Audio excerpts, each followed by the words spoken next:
Hello everyone, কি অবস্থা সবার? আশা করি সবাই ভালো আছো। তো আমারও নতুন একটি ভিডিও নিয়ে চলে আসলাম। তো আজকে আমরা যাইতেছি চারজন। আজকে চারজন মিলে আজকে বহুত কিছু করবো। তো কোথায় যাবো এখনো ডিসাইড হয় নাই, তো যাইতে পারি কোনো এক জায়গায়। তো আপনারা সবাই দেখতে থাকেন কোথায় কোথায় যাই।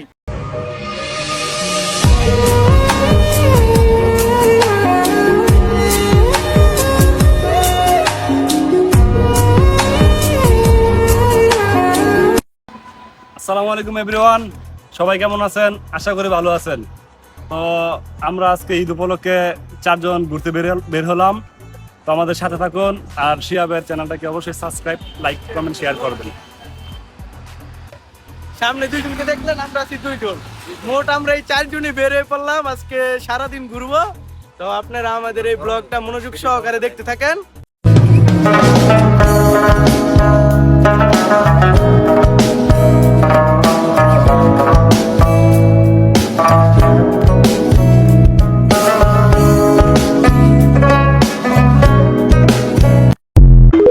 এখন আমরা আছি লটকল বাগানের ভিতরে।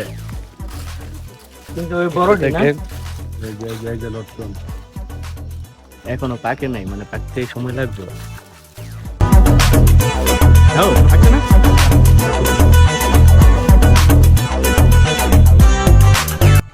তো আমরা এখন আছি লটকল বাগ।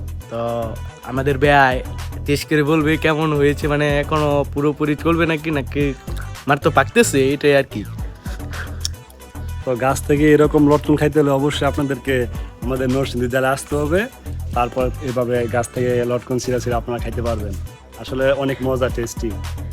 তো এখনো কি ফুল পাকছে না? মানে এখন না, মাত্র পাকা ধরছে, এই যে উপরে কিছু পাকছে, নিচে অনেক কাঁচা। মানে মাত্র এখন সিজন শুরু, মানে এখন মাত্র বের হইছে, এখন পাকতেছে। পাকলে আমরা আর কি প্রথমেই চলে আসলাম। আমরা একবার ফার্স্ট টাইম।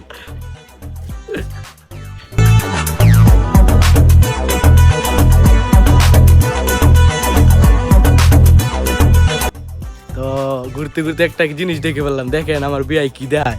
তো গাইস, এটা আপনারা দেখতে পাচ্ছেন যখন না থাক, আপনারা বলেন তো এটা কি? কাঁঠাল। কাঁঠাল। সাদিয়ার মন। দেখেন ভাই, বিশাল কাঁঠালের সাইজটা বিশাল, একবার আমার বিয়ার মন।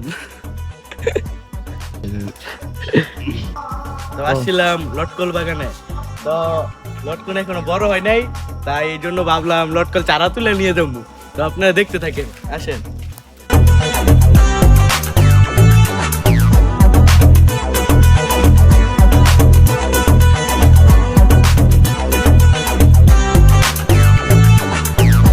তো ফাইনালি হয়ে গেল।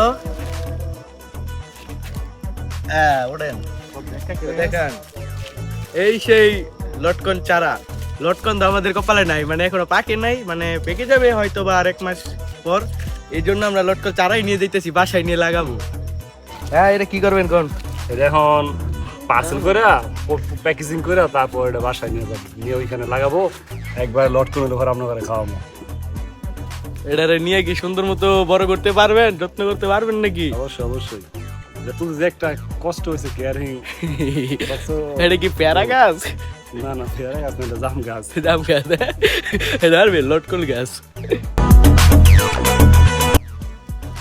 তো এখন আমরা লটকন বাগানে এখনো আছি। তো একটা গাছ তো উঠাইছি, দেখছেন আপনারা সবাই। তো আরেকটি বড় গাছ উঠাইতে গিয়ে দেখেন কি করছে সে, মানে পুরা গাছ একবার মাটি টাড়ি সার ওই টাইনে উড়ে লেছে। লটকন বাইরে গেল, লটকন এখনো পাকে নাই, এই জন্য পুরা গাছ উঠাই ফেলছে।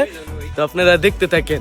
এত কষ্ট করে এত দূর থেকে আসলাম লটকন খাওয়ার জন্য, আইসে দেখি লটকন এখনো পাকে নাই, পুরোপুরি হালকা হালকা পাকছে। তো এই কারণে কি করছি, গাছে উড়ে এলাইছি, গাছ নিয়ে লাগামো। পরে এটাতে লটকন হলে আগামী বছর এটাতে লটকন নিজে হাতে পাই রাখামো। এত কষ্ট করে এত দূরে আইতে হইব না। আমরা প্রায় 1.5 ঘন্টা জার্নি করে এখানে আসছি এই লটকন বাগানে। তো এত জার্নি আগামীতে আর আমাদের করতে হবে না, এই গাছটা লাগাবো, যাতে আগামী বছর গাছটাতে ফল ধরে। ইনশাআল্লাহ এটা লাগাবো। তারপর আমরা আর চিন্তা ভাবনা আছে বাসার আশেপাশে লাগাবো, তো বাসা থেকে বের হবো, বেরে খাবো নাকি। এই যে এখানে দুইটা আর এখানে একটা, হ্যাঁ তিনটা নিয়ে কবে খামু? এই তো ফল হলে সর্বোচ্চ 1 থেকে 1.5 বছর বা 2 বছর। তো এখানে বললো একটা গাছে ফল ধরতে নাকি 2 বছরের মতো লাগে, তো দেখা যাক। তো আমরা এখন বাসায় যাওয়ার জন্য রওনা হয়ে গেলাম, তো এখন চলে যাবো বাসায়। তো দেখতে পাচ্ছেন আবারও একটি নির্জন রাস্তায় দাঁড়িয়ে পড়লাম পিক তোলার জন্য। এই যে তুলতেছে।